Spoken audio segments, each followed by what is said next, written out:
Welcome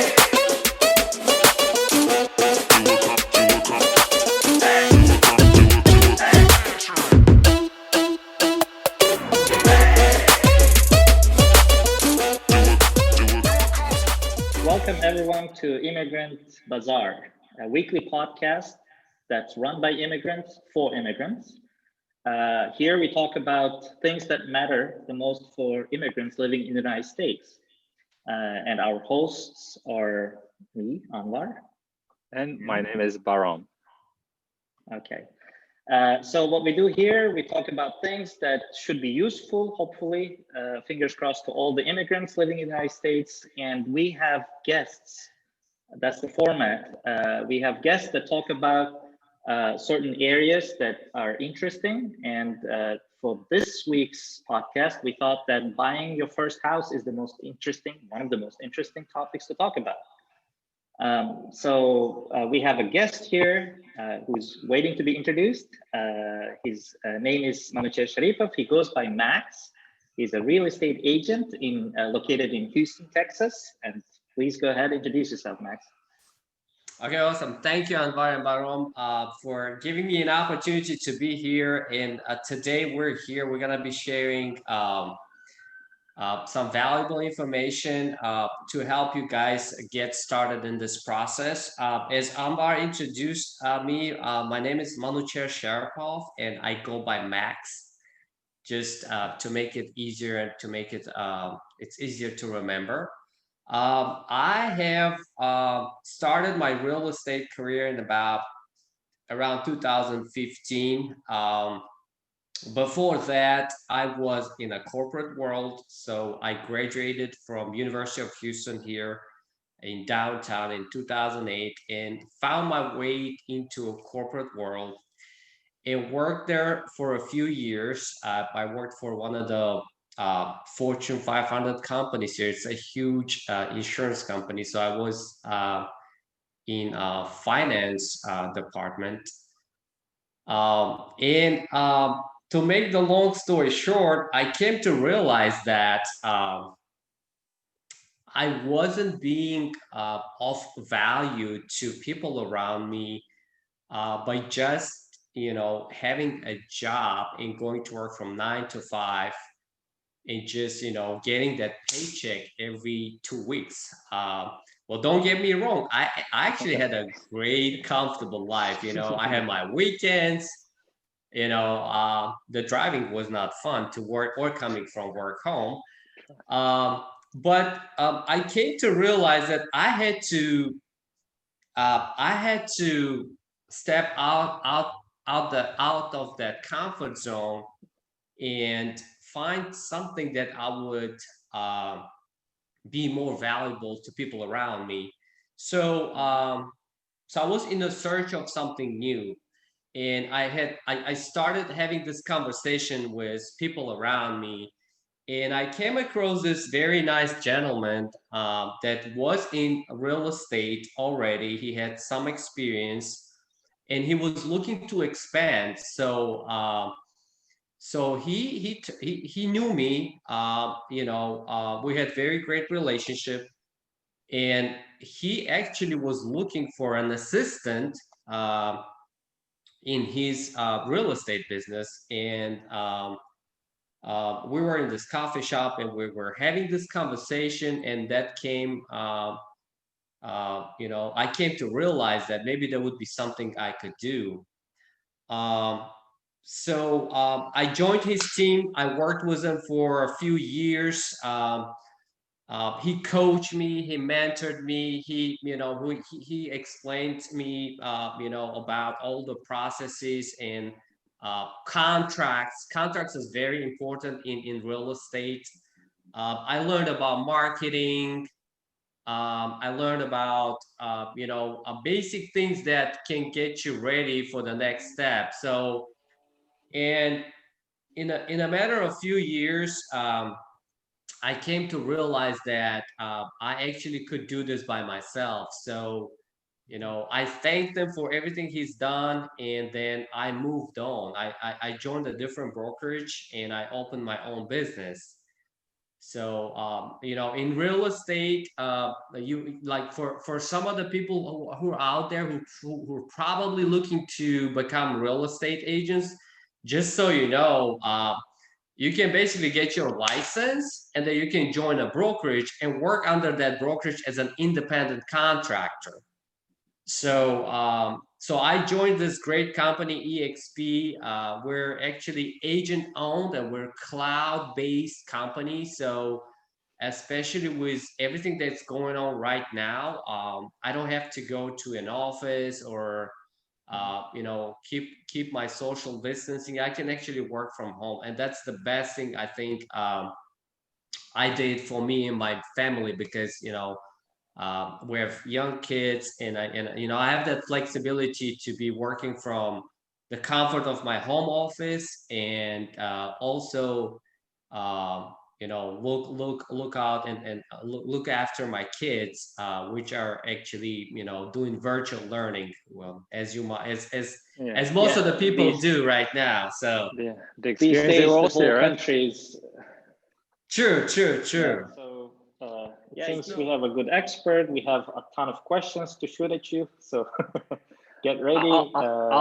I'll start the first question, Yeah. Akimax. So so then we know the general background of the country is 40 something million people live in this country who are directly came to US, you know, one way or another, or were born here, like immigrants, right? So you know, some of them already settled, some of them may not be, some of them may be renting, some of them just came to US lately, right? Just before, you know, a couple months ago, let's say. And you know, in histories like that, the country allows to get green cards through the lottery, through other ways to get, you know, people come, people immigrate here, people bring their whole families, people bring everything they have, but they just come, first thing what they do, they rent, right?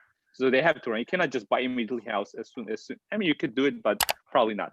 So given the situation of majority of people are renting, so tell us about when is the time for them to start buying the house? When is the time I can say, okay, now I'm renting, so is it time for me to buy a house? What like based on your experience, you see people from, you know, you don't only work with immigrants, clearly you work with everybody, but pretty much everybody has the same situation. There is a decision point in your life, you say, okay, I need to move on, get a house. So tell us, what would be your personal, you know, based on your experience, what would be suggestions? How, at what point in their life they would start looking for that? Okay, I need to go find a realtor, start getting into the business. okay, well, great question. Basically, you know, everything comes when I meet with a client. You know, I really want to listen to their priorities in life. So, like there could be a lot of different reasons that people start the process of, you know, becoming a homeowner in United States and achieving their you know, American dream of home ownership, like we say.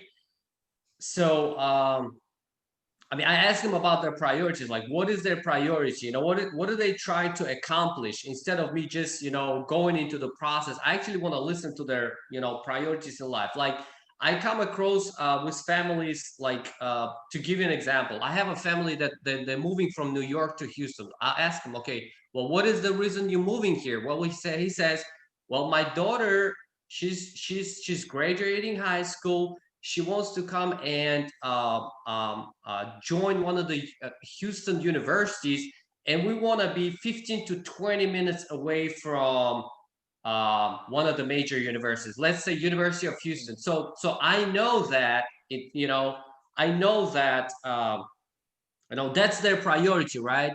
I mean, I live in Katy, Texas, which is about 25 miles from Houston, and I mean, I can't. I mean, I would love for them to come and live in Katy, but because Katy's, you know, it's very innovative, very rapidly growing city, 25 miles away from Houston.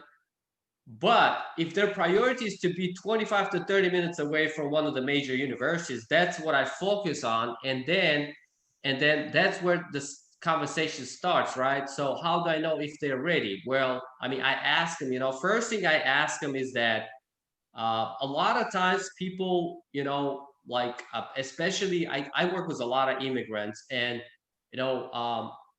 they start working backwards. They start looking for homes without doing their homework. And what I tell them is that, my goal is to set the right expectation. I do not want to disappoint you. So what I tell them is that, okay, we first need to get you pre-approved. What that means is that I work with some reputable mortgage loan officers here in Houston, and I connected to them and I tell them, hey, you need to start the process. What means is that they need to vet you out and see where you stand with your finances, with your credit score, with your immigration status and whatnot, just to make sure we can qualify you for a home loan. So that's what I put their first focus, because a lot of times, I do a lot of open houses and I come across people, they just walk in, and I mean, they're all excited, they like the house and whatnot, and I'm there,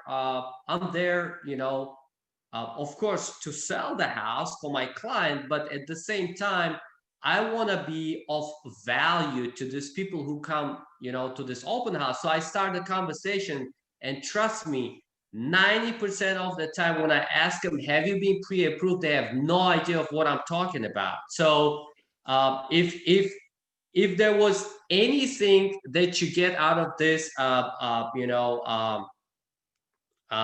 meeting today, if there was one thing that you can walk away with, please, please, please look into getting pre-approved. I mean, if you want to work with your local bank, if you bank with Chase, Wells Fargo, Bank of America, I mean, you can go ahead and work with them. But if I were you, what I do is, my goal is to take you from point A to point Z and make sure that we have a successful closing when it comes to buying a house. So I prefer, or I recommend, that you work with local mortgage loan officers instead of working with big banks. I hope I'm not getting away from your question, but you're not. Please stop me if I'm like all over the place, because no. I think it's very important, like pre-approval. But again, like I said, even when I was buying my own house, I mean, my agent did a great job, and he emphasized several times is that it's real important for me to make sure how much of a house I can afford, instead of just going and started looking at the homes that I cannot really afford. And again, I would hate to disappoint anybody.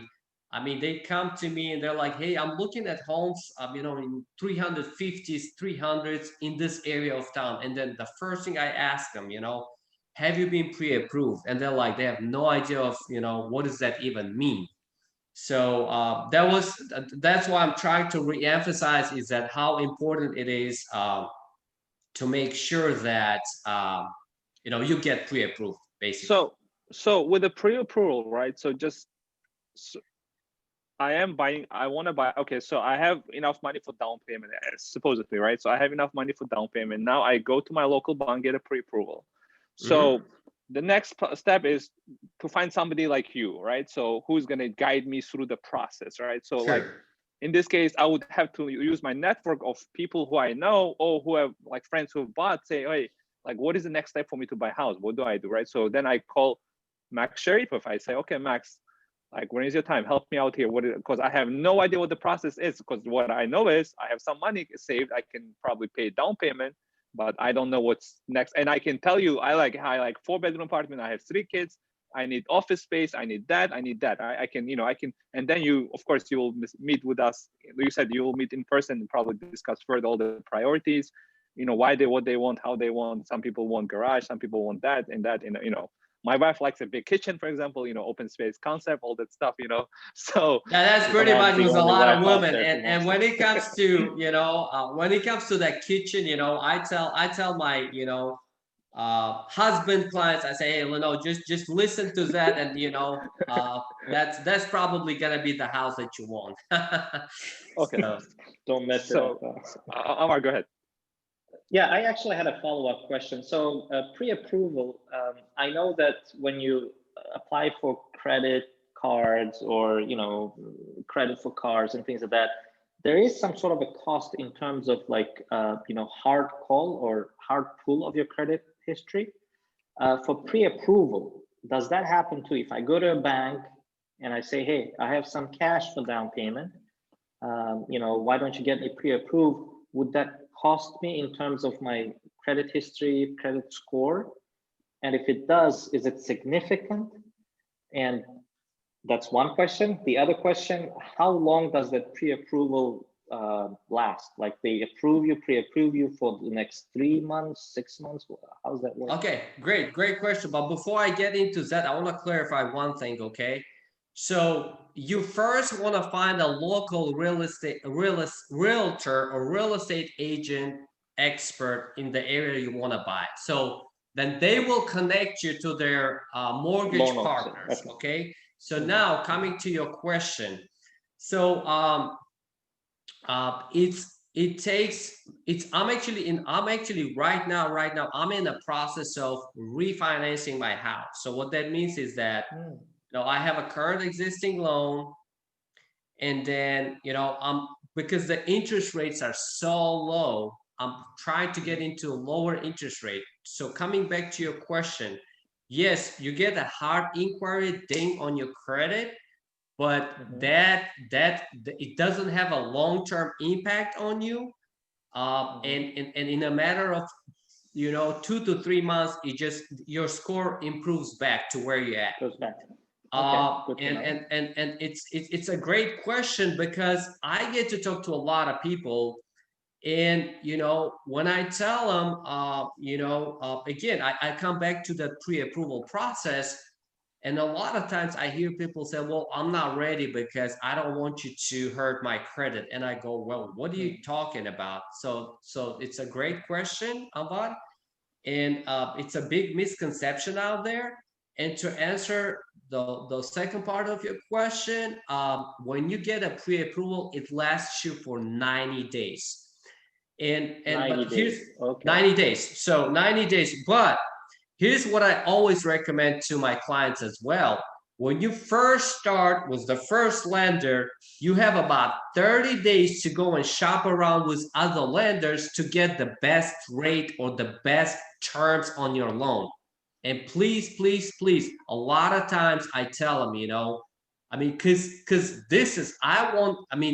because this is how I did my home buying process, because I shopped with a few lenders, at least 2 to 3. Don't go like crazy on like 8 to 10 lenders, because then you're gonna like lose, you're gonna get confused about all the numbers and who's offering the best terms and rates and whatnot. But at least shop around within that first 30 days. When you first pull your hard inquiry, you have about 30 days to shop around with few more lenders, and that doesn't impact your credit actually.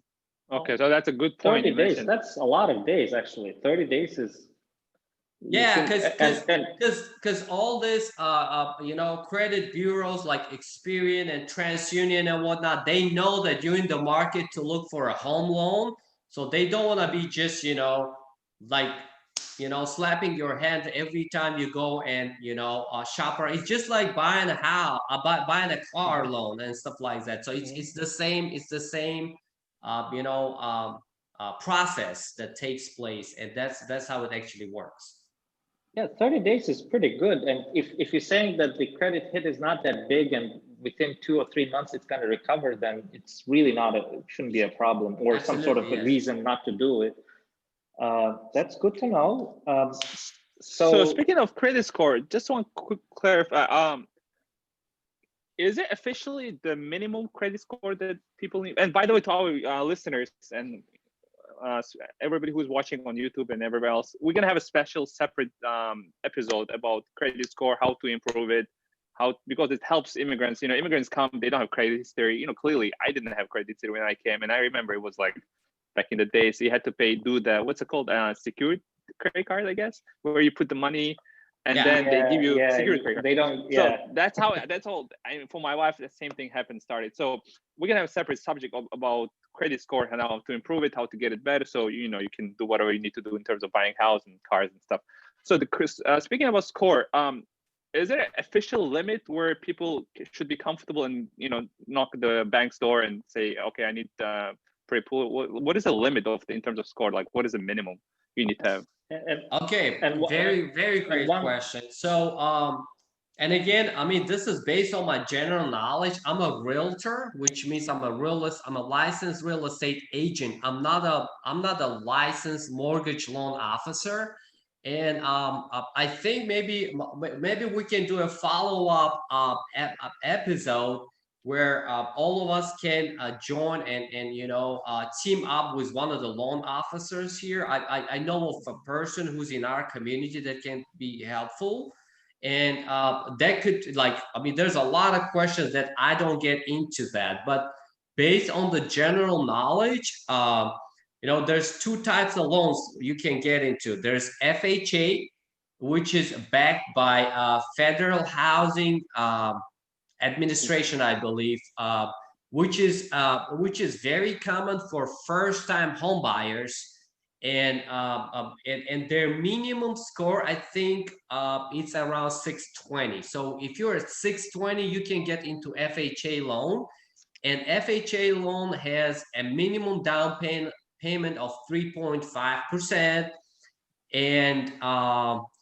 sometimes you can take advantage of some grants and other things that the local governments help you because you're a first-time home buyer. But the only thing with the FHA is that you don't have a lot of negotiating power when it comes to going to put an offer on the house you like, because of they have very strict guidelines. And then there's a second type of loan, which is conventional. And for conventional, your minimum score has to be around 680. And you can get into a conventional loan from anywhere from 3 to 5% down payment. Conventional, there's a lot of things I don't want to get into right now. But conventional actually puts you ahead of an FHA loan. Because it's from a seller's perspective. Like, I do sell homes, right? I list homes. When I say I do sell them, when I list a house for my client, and when I get into a multiple offer situation, which that means that I have at least 3 to 4 buyers who jump on this house and they send me offers. Like, first, cash offers, they're always the best, right? Mm-hmm. Second, conventional loans, there comes second. When it comes to FHA, from a seller's perspective, that's probably going to be the last one in the line. So we kind of put that in the back burner when it comes to sorting through the offers and picking that winner. So to answer your question, yes, FHA loan minimum 620, conventional 680. So, and like you said, it's like, think about this as a process. So you could be at 600, credit score, but don't get disencouraged. Okay, just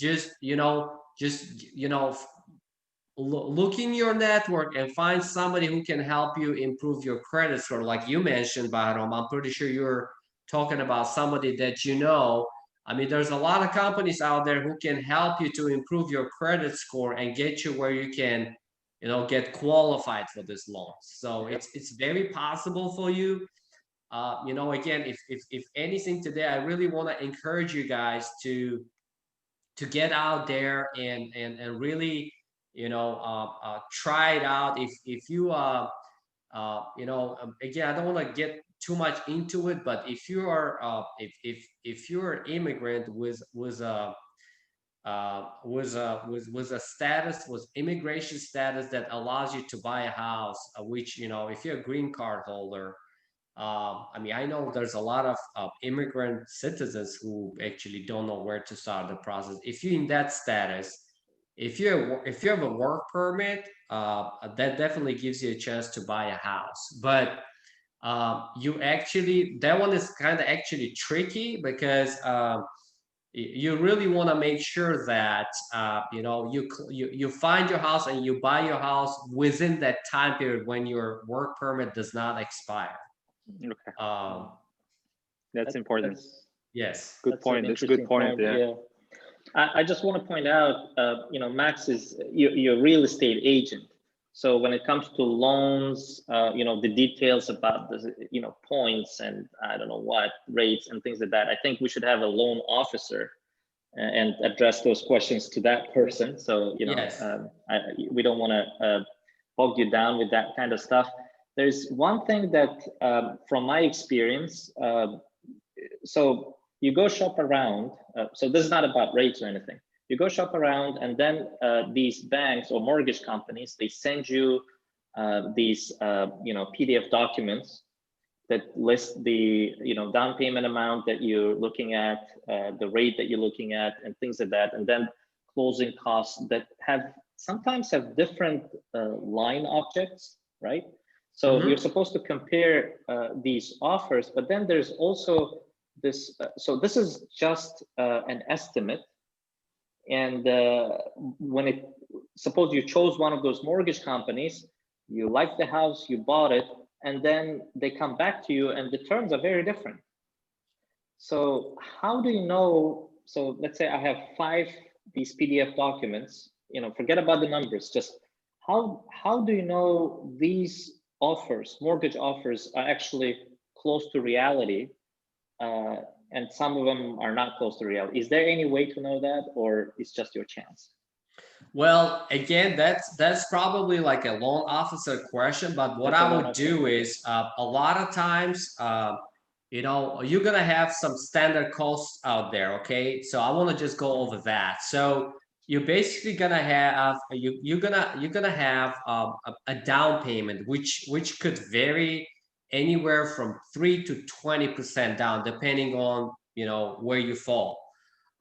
You're also gonna have your closing costs, which gonna also vary. They're gonna be anywhere from 2 to 5%, and these are the standard things that you need to see when you get that estimate of the loan. That's what you're referring to. I have one right here on my desk, which I got for my refinance, and I have, you know, I have one for 15-year and I have another one for 30-year, and I kind of compare them and to make my selection.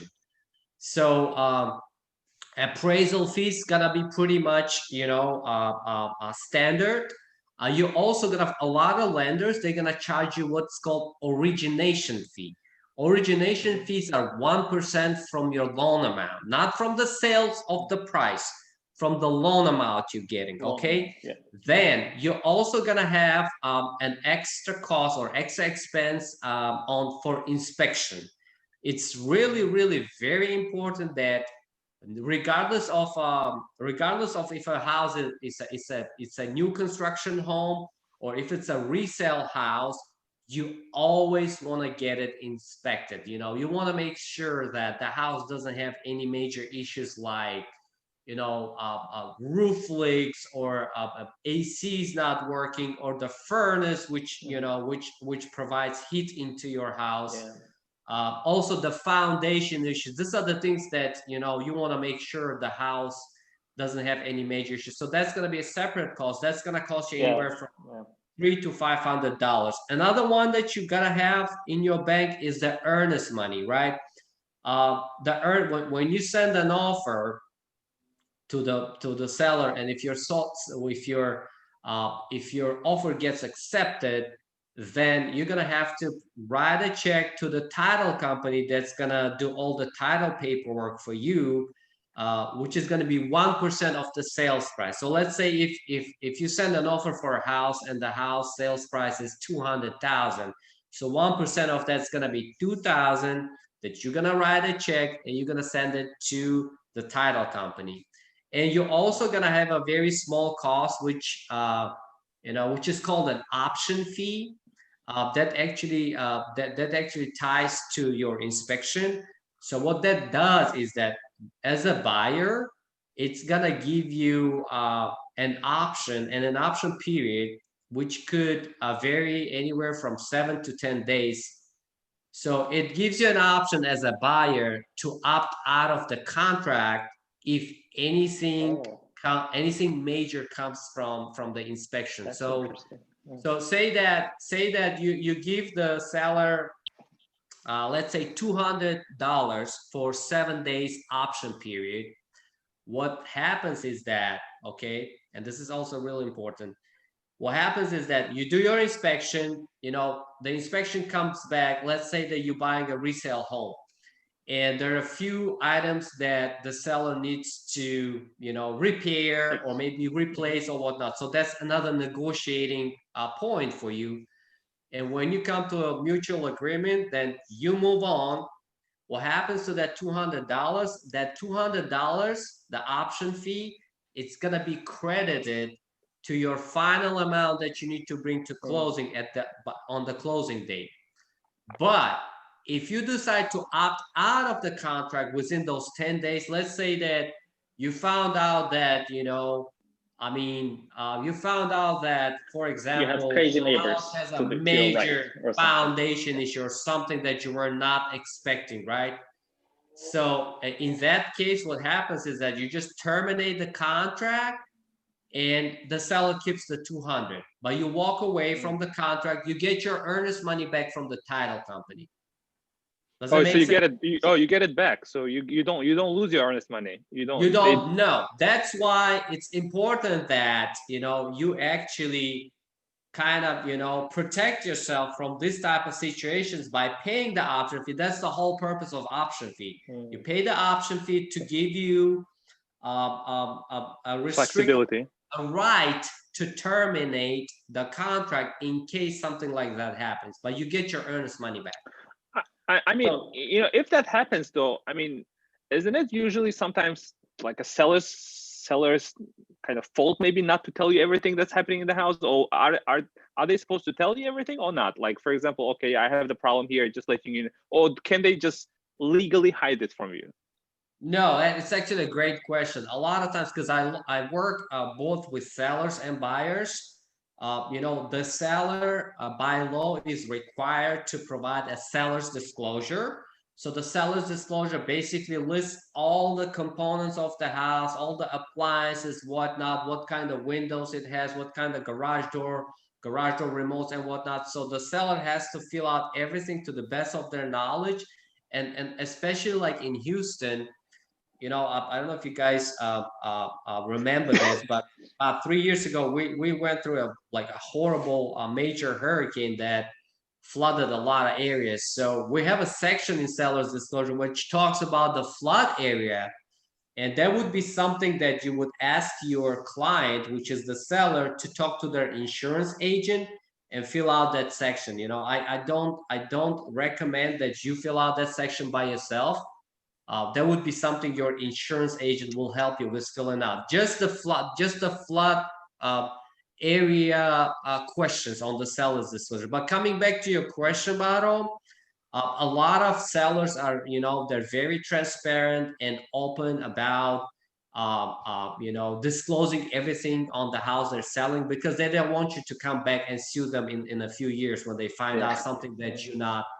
And it can cost them a lot of money and headache and time and attorney fees. So it's, you know, most of the time, you know, a lot of sellers are very transparent about those things. So as a buyer, to make sure that you clearly have an idea what kind of house you're getting into, it you have to make sure you read all those seller disclosures lines one by one to make sure it's all clear and nice, you understand, you're comfortable with that.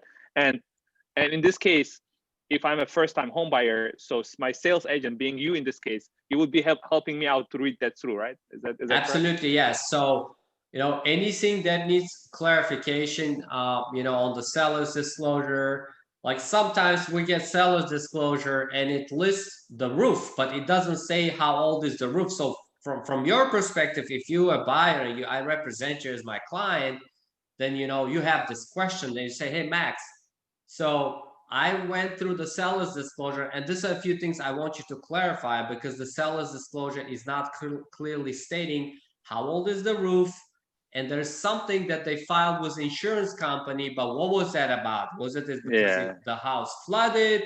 What is it? Was it because there was a major storm that damage the roof. What is it? So if a lot of times the sellers will fill out everything, but there are cases where it's not all clear, and that's when I have to reach out to the other side and get this extra information for you. Sounds good. Great. Okay. Go ahead. I have another. But if you have a question, go ahead. I actually have a question. Actually, maybe a little stepping back. So I know you earlier mentioned that there was, if you buy with the cash, it's better, FHA, and then come conventional. So I guess what are the pros? I mean, not everybody can afford buying a house, right, with the cash, and because not everybody. But is that like, for example, if let's say you said it could go from 3.5% down payment up to 20%, right? That's what you mentioned. Yes. And what about if the buyer has, like, let's say 50% available? Let's say the house costs $200,000 and they have $100,000 they can invest. Is it reasonable for them to do that, or is it reasonable for them just to kind of go with the 20% and do the rest, just through the normal, FHA loan or conventional loan? Or is it just to get to win the bidding war, is better to kind of push as much as possible as from cash and then kind of figure out the rest on your own? Well, it's a great question, Barom, and it actually depends. But like from like, I work with investors too. Like from an investor standpoint, you want to use the minimum down payment possible to win that bidding war. So if you feel like, I think 50%, I get clients who come to me and they say, hey, I have 50% down, I wanna go with this. I say, look, I connect them to my loan officers, and they vet them out, they check on their credit, their debt to income ratio. I mean, they're like, if they're funny and their credit score is like, they have like nice, stellar credit score, no delinquencies, no bankruptcies, nothing like that. If they're in that position, I tell them, or the loan officer will tell them the same thing. There's no need for you to go into this, bidding war with 50% down. Just if you feel like you're okay with 20% down, just put the 20% down and use the rest for your savings, because when you buy a house, especially if you buy a resale home, a lot of times you might have a need to upgrade, certain sections of your home, be it a kitchen or bathrooms. Those are some of the areas in your house that you can improve on, especially if you're buying an older home. But to come back to your question, I always suggest, and this is from investors. This is coming from investors like Warren Buffett, and Kiyosaki, and people like this who have a great experience in investing into real estate. They talk about opium. Opium stands for others people's money. So they say that use the least down payment possible to get into other people's money, which is the bank's money, to buy real estate. And this is how you actually build wealth. And one thing I want to come back to, which I don't think I clearly showed the value of. I think you asked me, Bahram, you said, or maybe you did, Anwar, you said that a lot of people rent, right? Like, why would they buy a house? What are the pros and cons? Well, number one, we live actually in one of the best countries that provides a lot of financial stability and opportunities for you to become a homeowner.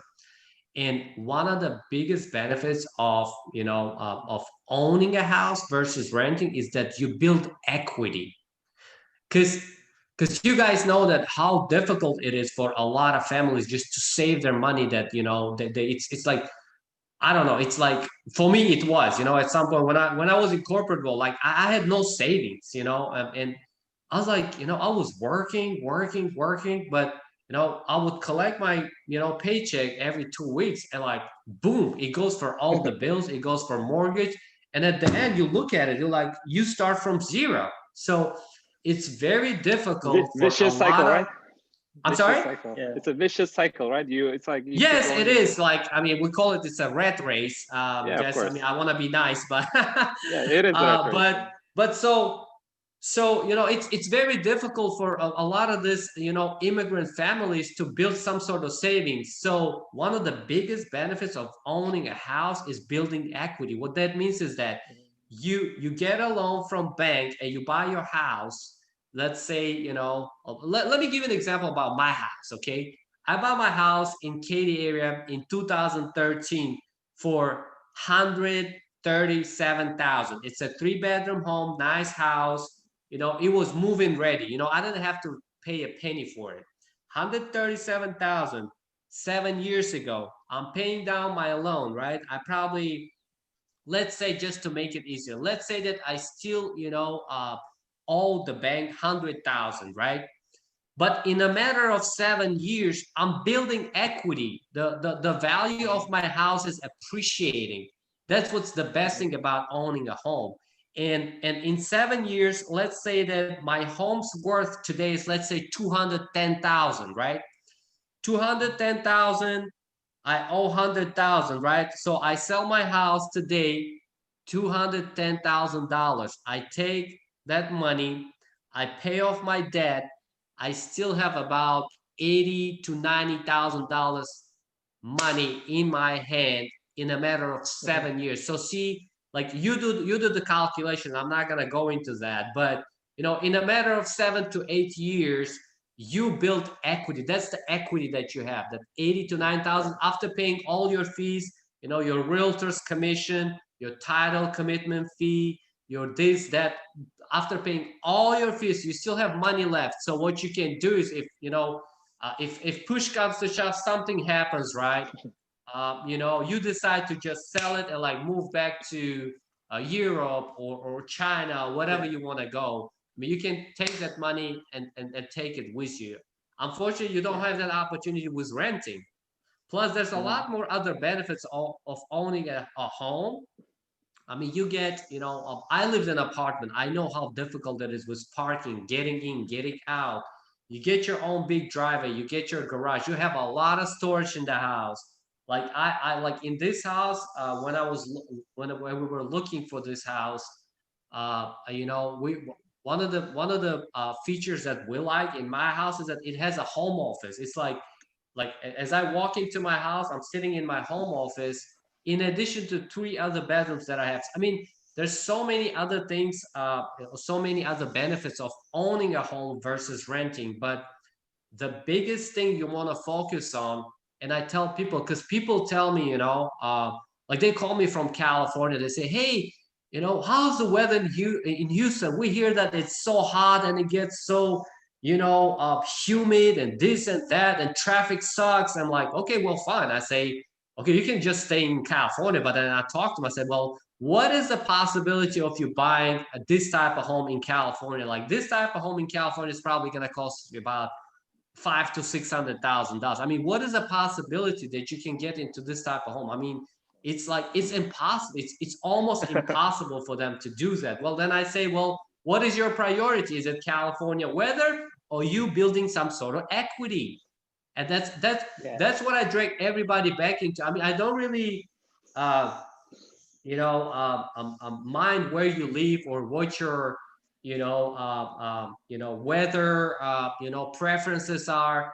I say, if you cannot build equity, if you know that you work so hard for your money, if you live someplace that you cannot build equity, I mean, I would say just move. You know, it doesn't matter where you live. But I mean, that's my personal point. So that was one of the reasons I moved to Houston, because Houston is, you know, the housing market is so affordable. The living standards, the gas prices. I mean, you name it. We have one of the great schools, especially for people who have families. I'm like, I understand that a lot of times people have like job situations and they kind of like committed to that, and they say, oh, you know, well, I'm in such and such industry and I cannot, you know, move because, you know, my job opportunities will diminish if I go to Houston or Austin or whatever. but if you don't have any complications from that standpoint, I mean, I would say, you know, just move somewhere where you can afford to buy a house and start building equity, and start it early. Start it early, because I did not start early. You know, I was late on it because I kept like renting and renting and renting, and at some point, it's like every time I would get my new lease agreement, you know, the rate would go up because maybe the market was moving that way. And I was like, and then, you know, and then the management was changing within that apartment complex, and I was losing some of the benefits I liked.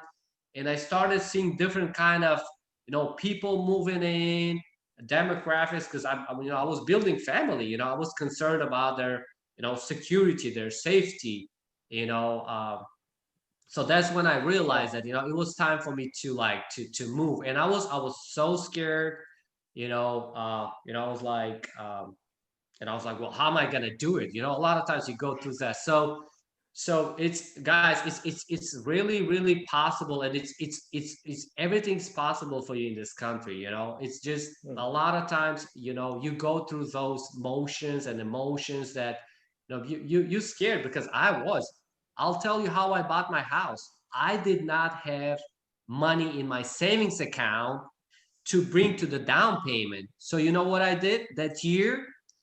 I filed my tax returns.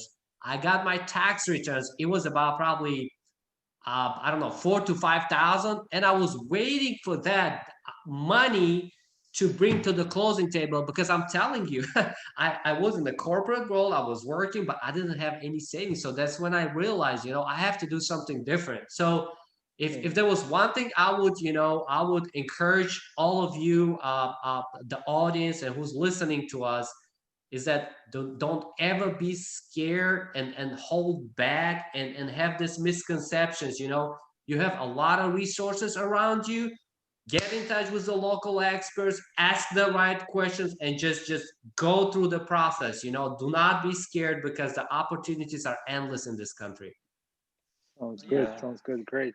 Probably a couple more questions. Before, I think we took a lot of your time, Kimak. No, that's fine. That's fine. As long as I can, you know, address your questions. And probably again, have my one, goal is to bring value to all the, you know, listeners and audience. and I believe you are bringing, actually. I mean, we covered a lot. You know, we covered a couple of different, you know, from buying standpoint about, you know, why would you want to buy, what kind of, when you buy. So generally, just a question right now is, you know, the market is hot now, right? You know, you said, you know, Amar was saying Massachusetts is seller's market. You know, you said Houston is seller's market. Probably Jersey is seller's market too. I mean, everywhere is seller's market.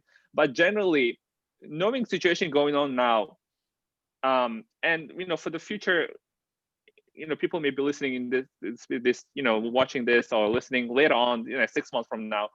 When is the best time during the year, a calendar year, to buy a house? Like generally, from the buyer standpoint. It's, you know, if you ask me, there's no specific particular time of the year, you know, that you need to buy a house. I mean, I go back to your priority. If you like, if you're moving, if you decide, you know, to move to Houston tomorrow, Bahram, like, you know, I ask for your priority. I say, hey, you know, like, what brings you to Houston? You know, how soon you want to move, and whatnot. But but there's one thing out there, is that especially during the summertime, you know, the market gets really hot, because like probably beginning, you know, late April all the way to probably mid-September, you know, that's where a lot of movements happen, you know, like families sell, they either upgrade or downgrade. So if you're buying within that time, you know, frame, you're probably gonna be going into a higher bidding High price. wars. But right now, I mean, I don't know what's gonna happen after we, you know, put this elections behind us. I don't know what's gonna happen with the interest rates, but the experts predicting that, you know, this historically low interest rates, they probably will remain where they at, probably till the end of first quarter of 2021. So because when let's say that, if the new president comes to power and his administration and his policy changed, it takes time before it trickles down to the financial system and how the interest rates move. But I think that the experts are predicting that, so we're in November, the next 5 to 6 months, you're probably going to be okay where the interest rates are. But we don't know. We don't know where the market's going to move, in the second quarter of next year. Sounds good. Understood. Yeah, I've also heard about this sort of seasonality where, in summer months, market is hot. There's a lot of deals happening. I guess in Massachusetts, when I read some articles about our local market, I was guessing that we get so much snow in winter that it's just difficult to drive and look at houses. It's just very normal for people to kind of slow down. So it really makes sense. And also one more thing, I think school starting could make a difference too, because, if you have kids, they already going to school where you live, you might want to postpone your move, until the end of the school year. Yeah, that's actually, thanks for clarifying that. That's actually one of the reasons, the families move, because of their schooling situation. They actually they postpone their buying or selling plans until the kids finish that year at that school they want to stay, and and they get it done during that summer, basically. Yeah. Mm-hmm. I actually had another question. Again, I keep thinking in terms of like an immigrant who just came or has been here for 3-4 years. And let's say, I'm that immigrant. I don't have 20% of down payment, but I have 10%. So I have some money. But the area I live, houses are expensive, and I might be looking at houses that might have some issues. Let's say I need to change the roof, or I need to do something with the hardwood floors and things like that. So suppose I found a house like that, and I'm very interested, but I want to estimate the cost of repairs. So as a buyer, is it okay to bring, let's say, these builders, someone who works with floors or roofs, just to come and evaluate and give me an estimate? Okay, if you buy this house, your roof change, like replacement of the roof, is going to cost you 10K or 20 grand or whatever. Is it okay to do that? Does that happen? Yeah, absolutely. I mean, you normally don't go through that process, before you send an offer. But what you can do is, what you can do if you have that contractor available. So, so go there, go to the showing, or go to your viewing of the property with your contractor, and have them walk the house and kind of give you an estimate. Unfortunately, I mean, I don't know how much of a inspection he can do, but if the contractor is very experienced, and sometimes they walk into the house and they can tell you how much it will cost you to repair certain component of the house. So you can take that opportunity during the viewing of your house, bring your contractor with you, and they can give you an estimate of how much of repairs you might possibly incur when you buy your house. So it's very possible, but a lot of times I don't have to do that, or I haven't had a client who asked me to do that before actually signing or executing a contract. That's why you have that option period, so you can inspect it. What I would say is that it would be probably that's actually one of the points of doing inspection. So you inspecting it, the inspector is giving you the report, and you're going over the things, and he's kind of telling you what are the major issues. Or what I suggest actually to my clients, now that I remember, like during the inspection, I tell my clients, I say, okay, let's say that the inspection takes anywhere from 2 to 3 hours to complete, depending on how big of the house is. So I tell my clients, hey, go meet the inspector 30 minutes before he finishes, and maybe you can bring your contractor during that inspection time. Good point. That way, That way, the inspector, you want to let, the inspector live alone so he can do everything without any distractions. And he will give you that last 30 minutes to go over his findings. And then, because me as a realtor and you as a buyer, I mean, we don't specialize in building homes and foundation and all these things. So the inspector and contractor can talk in their own language and understand, what are the major issues the house has and what are the things that, that need some repair or fixing. And then at that point, your contractor can give you an estimate. Good point. I think that's a pretty good clue for people. So, Manu, did you have more questions? I think I'm all set. I think our listeners are tired. We keep asking. Max is probably tired too. So many questions. No, that's fine. Let's just stop. Let's just not stop here. And I'm very open for our future episode if it comes to. Maybe we can talk about. Maybe I can talk about. This time we spoke about maybe. Well, mainly about home buying, but there's some immigrant families who own homes and now they don't know how to make their move. Let's say that that's a good point. Maybe they need to sell their home and then buy a house, and that's like that kind of. There's a lot of misconceptions there too. So maybe we can focus on homeowners next time, and I'm pretty sure there's some tax benefits and tax implications where you like a foreigner, and when you're selling, what kind of IRS has some tax penalties for that. So we can probably talk about that next time if you feel like we can provide some value to our listeners, which I think Barum, I think we were biased. We're more on the buyer side right now. I mean, because it's our own situation. Like from between three of us, we're looking to buy. So I mean, it's this not only good for immigrants, it's also good for us too. Like as we expand the families, our families grow, our kids grow. It's important that you kind of think ahead, right? So like you said, Akimax, for us, it's a lot of. The background you gave us, it's a lot of clues for us, so kind of opening our eyes as well. So there's many things I learned. That's why I was taking notes, so some things to follow up as a question, and certain things to expand in the future. That said, I think we're all set to wrap this up. We appreciate your help. I just want to second Max. I think selling deserves a separate episode for sure. Yes, because we were thinking of from buyer's perspective.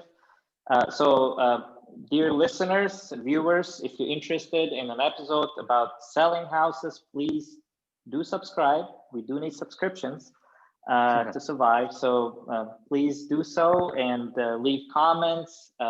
We'll be having a lot more episodes, hopefully, about real estate, buying, selling. Absolutely. Yeah. Actually, what we can do is, what we can do based on what kind of feedback you're getting from your subscribers. If they feel like they need more clarification about the home buying, then we can do a second episode. That's not a problem. Absolutely. So long as whatever the need is, we can focus on that need. I mean, if you feel like, we're not at that point where a lot of immigrants are, inquiring about home selling, that's fine.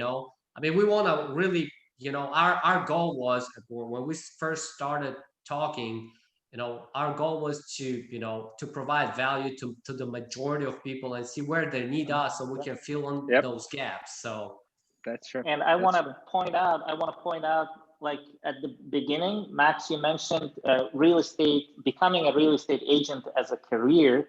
That's a separate topic. I think there could be a lot of people interested to find out how do you get that license. There's testing, there's studying. I literally want to like clear, a lot of misconceptions out there, because, a lot of people come to this career with, big passion and whatnot. And they I really want to talk about like what you go through as a real estate agent, so people are, because again, there's a lot of misconception out there. A lot of people get into this and they realize, oh man, this is like it's a very challenging field, and we're going through a lot of changes right now, But like I said, you know, I mean, my goal would be to provide them the value based on my own experience and see how they can succeed in this career. So yeah.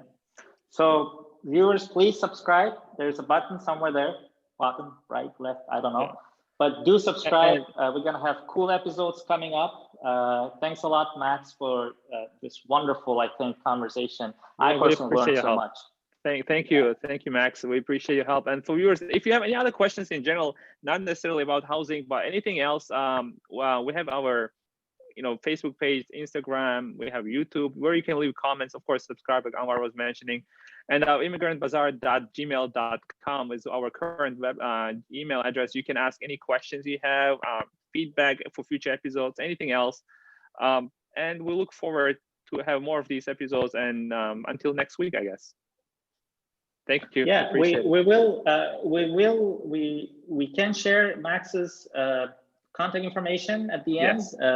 You should be able to see it at the bottom of the video. As Bahram mentioned, we have Facebook page, we have different outlets out there. So Max will, you know, graciously agree to help out and be open to communication. So thank you so much, Max, again. We do have immigrantbazaar@gmail.com as well. So please do subscribe, do engage, and hopefully we will be helpful for you. It's not just talk about nothing, but really useful stuff. Immigrants don't want to waste their time. We know that. So thank you so much, Max. I appreciate your help, and everybody have a great rest of the day and everything else, and see you soon. Thank you. Thank you, guys. Have a good one. Thanks again. Take care, guys. All right. Take care. Bye.